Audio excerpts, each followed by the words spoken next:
Şənbə söhbətləri, ədəbiyyat almanaxı.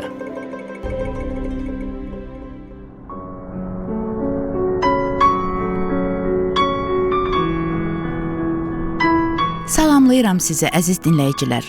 Şənbə söhbətləri ədəbiyyat almanaxı verilişinin bir daha görüşünə gəlmişik. Bugün biz çağdaş Azərbaycan ədəbiyyatının nümayəndələrindən biri olan, qadın yazarları içində öz dəstixətti, öz yolu olan bir xanım yazarımızla həmsöhbət olacağıq. Yazı masası. Bugünkü yazı masası rubrikamızın qonağı Yada Düşdü jurnalının təsisçisi və baş redaktoru, Respublika Xatirə kitabı redaksiyasının baş redaktoru Nəzakət Məmmədovadır. Xoş gəlmisiniz Nəzakət xanım. Çox sağ olun Aysel xanım, minnətdaram. Bizim Şənbə söhbətləri verilişinin yazı masası rubrikası var və yazı masası rubrikasında çox ənənəvi bir sualı var. Və bugün siz o həm sualın, həm də bu bölümün qonağısınız və biz çox şadıq əslində buna.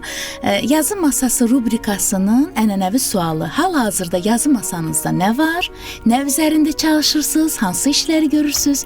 Yaradıcılığınızda nə yenilik var? Bax bu qədər. Minnətdaram Aysel xanım, çox sağ olun dəvətinizə görə. Doğrusu öz yaradıcılığımdan danışmaq biraz mənim üçün həmişə çətin olub. Çünki bilirsiniz, yaradıcılığa məni gətiriblər, mən gəlməmişəm. Mən uzun illər şeirlər yazmışam və birinci şeirlər dəftərçəmi deyim, o vaxt 96 varaqlı dəftər var idi. Onu anam məhv elədi ki, şeir yazmaq nəsə mənə qadağa qoymuşdu. İkinci dəfə, yəni yazılan şeirlərim var idi ki, onu mən bilirsiniz ki, mən 19 il Nahid Hacızadə ilə bir redaksiyada çalışmışıq. O mənim baş redaktorum olub. Mən bir əməliyyata getmişdim İran Respublikasına. Oradan 1-2 aya qayıtdım. Yəni ağır bir əməliyyat idi. Mən gələndə artıq mənim stolumun üstündə şeirlər kitabı, Nəzakət Məmmədlinin şeirlər kitabı. Əsas bilirsiniz, birincisi o qədər çaşqınlıq yaratdı məndə. İnanmadım, hardan tapıblar, necə olub. Baxdım şeirləri hamısını, hətta redaktorda 1-2 yerlərini də hiss elədim və Musa Yaqub da ön söz yazıb. Nə gözəl. O ön söz mənə biraz da belə hətta hiddətləndi mi? İndi deyirəm ki, yox, Allah, Musa Yaqub da bu işə qarışıb. Yəni o da mənim şeirlərimi şeir kimi qəbul edib. Mənə elə gəldi, çox böyük bir təkan olub bu insan. Bu iki böyük şəxsiyyət sizin yaradıcılığınızı. Aysel xanım, o vaxt onu təkan kimi qəbul eləmədim. O vaxt o qədər çaşmışdım ki, mən birincisi çox utanırdım. Mən şeir yazıram. Ümumiyyətlə də belə anam ki o qadağanı mənə qoymuşdu. Elə bilmişdim.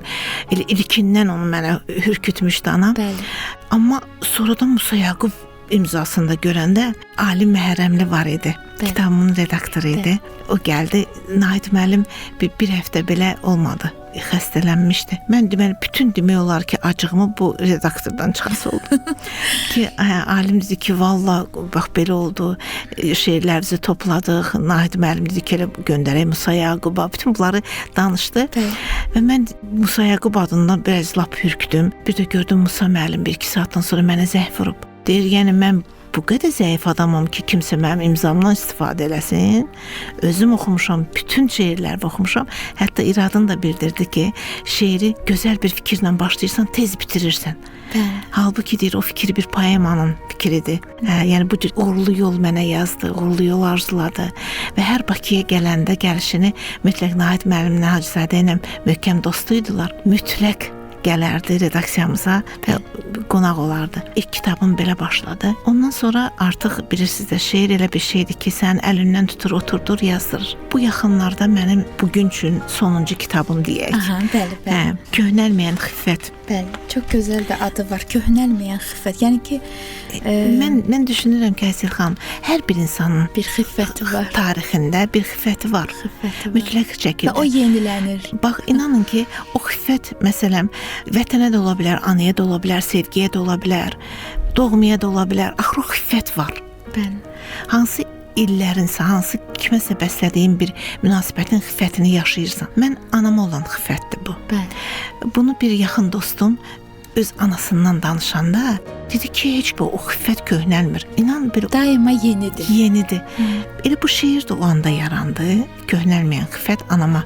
Dedim, ana, heç köhnəlmədi sənsizliyin xiffəti. İllər keçdikcə artdı, həsrətinin göynətçisi.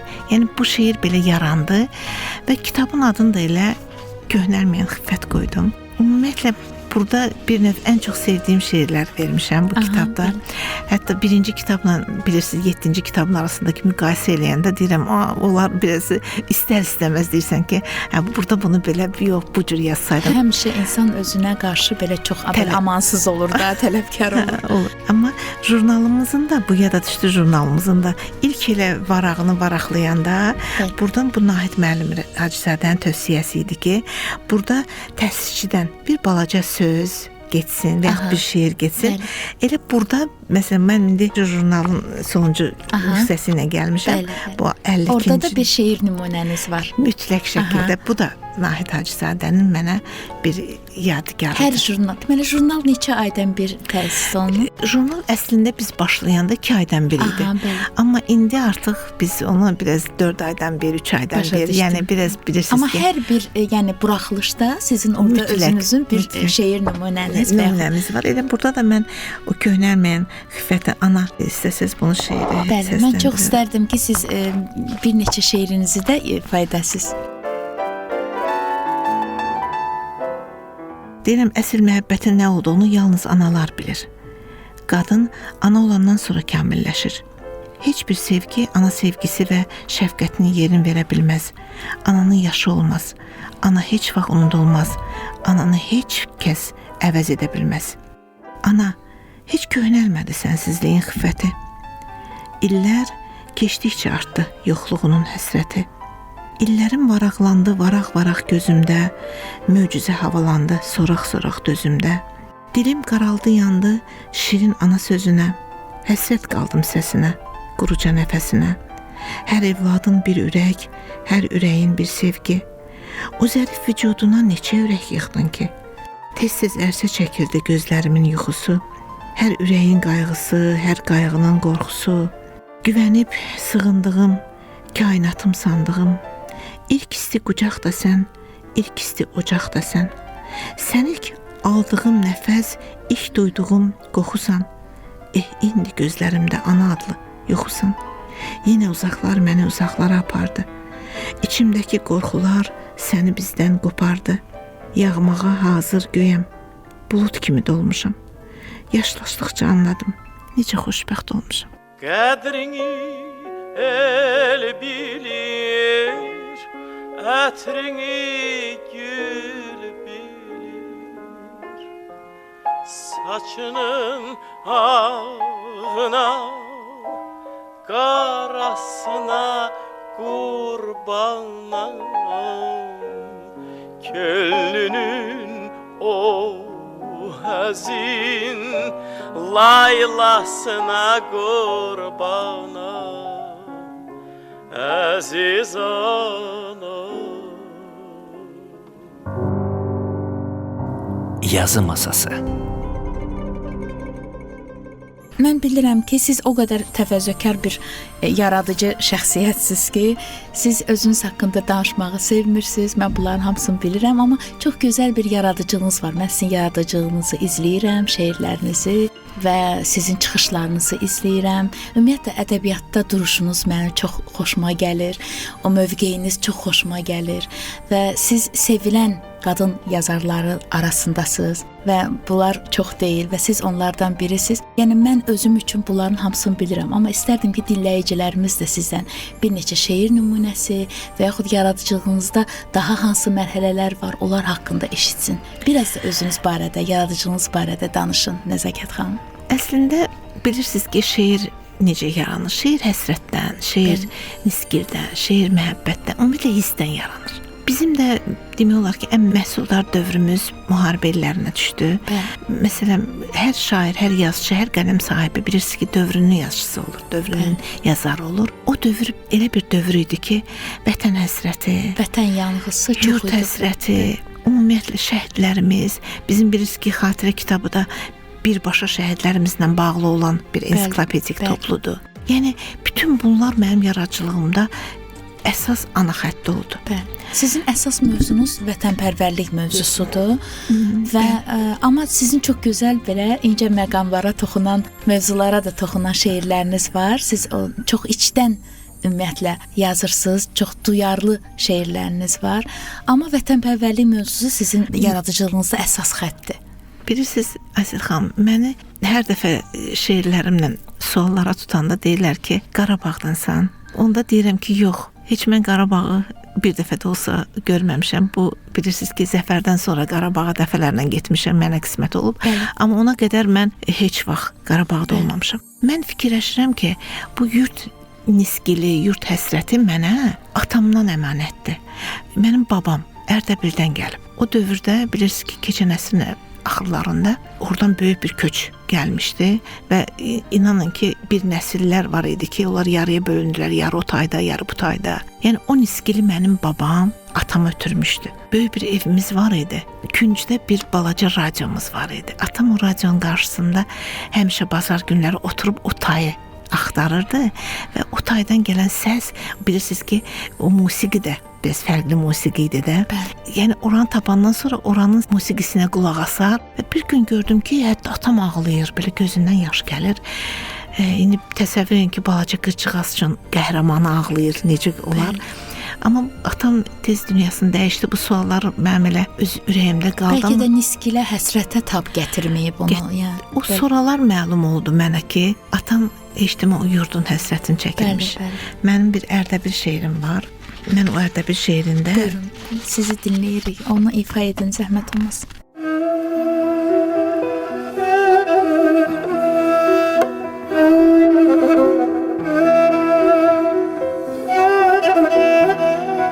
O tayında, bu tayında adı vətən, qanqalların arasında gül bitirən, bülbülləri ağı üstə dil-dil ötən, o da vətən, bu da vətən, Ərdəbilim. Babam deyib o taylıyam, doğulduğum, böyüdüyüm o yerlərdə qalıb izim, bu izləri öpmək üçün atam gəzib xəyalında dizin-dizin, Ərdəbilim. Ayrılığın fəryadını ilmə-ilmə ürəyimə toxudular. Bu həsrətin nəğməsini yanıqlı bir həzin səslə yaddaşıma oxudular. Dedilər ki, bu həsrətdir, ayrılıqdır, fəlakətdir, bu nifrətdir. Necə oldu canı candan, qanı qandan ayırdılar, paralayıb, parçalayıb, dağıtdılar. Əsir düşdü doğma dilim, yasaq oldu doğma dilim, Ərdəbilim. Millətimə qara günün libasını geydirdilər. Acını da, nifrəti də noğul kimi yedirdilər. Həqiqəti gözlərinin qabağında edam edib, yalanları beyinlərə yeritdilər. Buna necə dözdün dedim, Ərdəbilim. Heç durulan gördünmü sən Xanarazı? Əsrlərdir belə ötür qışı, yazı. Qafillərə xəncəl oldu telli sazı, dindi dil-dil şirin dilim, Ərdəbilim. Gördüyünü, bildiyini söylədikcə Xudafərin daşa dönmüş ürəyinə ümidlərim bağlanıbdır. Vaxtsız sönmüş diləyimə, yaddaşımı yandırıblar, qalıb külüm, Ərdəbilim. Arazın axa-axa, qanlı əl, qanlı yaxa, gör necə ayırdılar gözümüz baxa-baxa. Araz axar, yellənər, qapılar kilidlənər, kim açsa bu yolları Araz coşar, sellənər. Ayrılığı salanları, gözü yolda qalanları, uydurulan yalanları Xanarazdan soruş bilim, Ərdəbilim. Babamın həsrət yanğısı, yaddaşının sızıltısı, dodağının pıçıltısı, Ərdəbilim, Ərdəbilim, Ərdəbilim. Heydər baba yıldırımlar çaxanda, Heydər baba yıldırımlar çaxanda, Sellər sulan şaqqıldaşı baxanda, Sellər sulan şaqqıldaşı baxanda, Qızlar ona səhv bağlayıb baxanda, Qızlar ona səhv bağlayıb baxanda, Salam olsun şövkətizə, yerizən, Mənim də bir adım gəlsin dirizən. Salam olsun şövkətizə, yerizən, Mənim də bir adım gəlsin dirizən. Yazı masası. Mən düşünürəm ki, hər bir ədəbiyyatçı, hər bir ziyalı, əgər o doğru yoldadırsa, müəyyən bir missiyanı həyata keçirdir. Və bu missiyanın içində maarifləndirmək də var.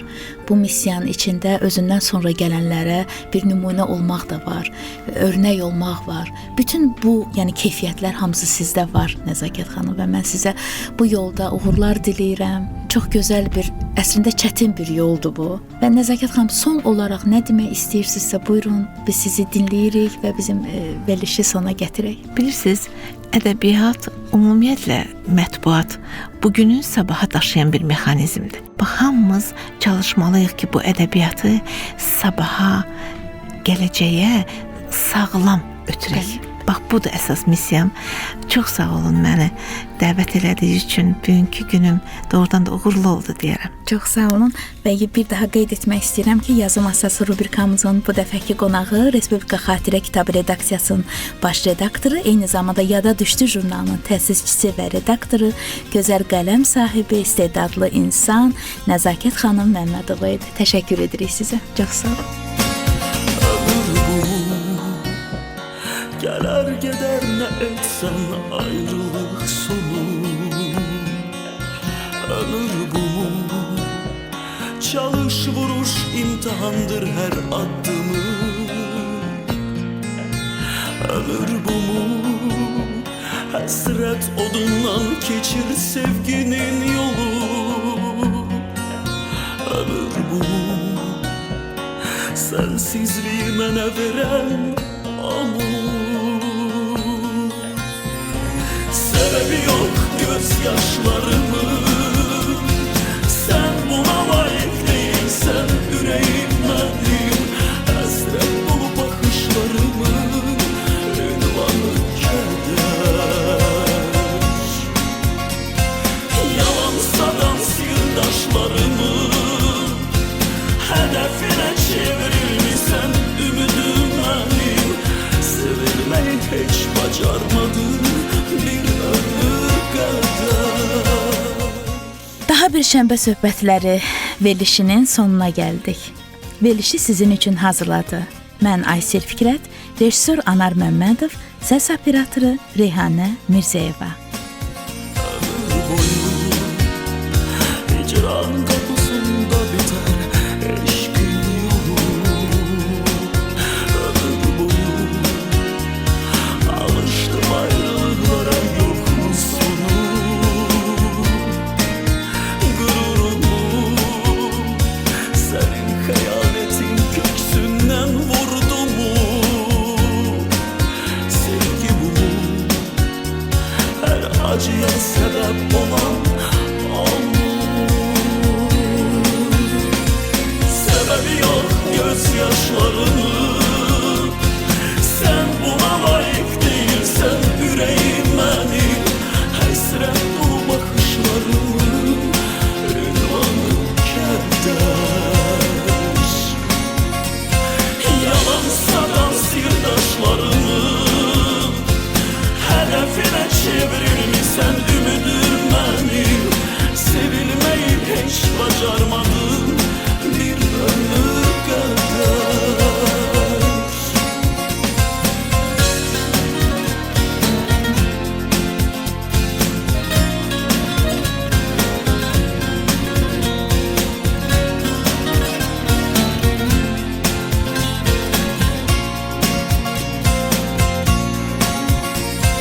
Yalan sadan sirdaşlarım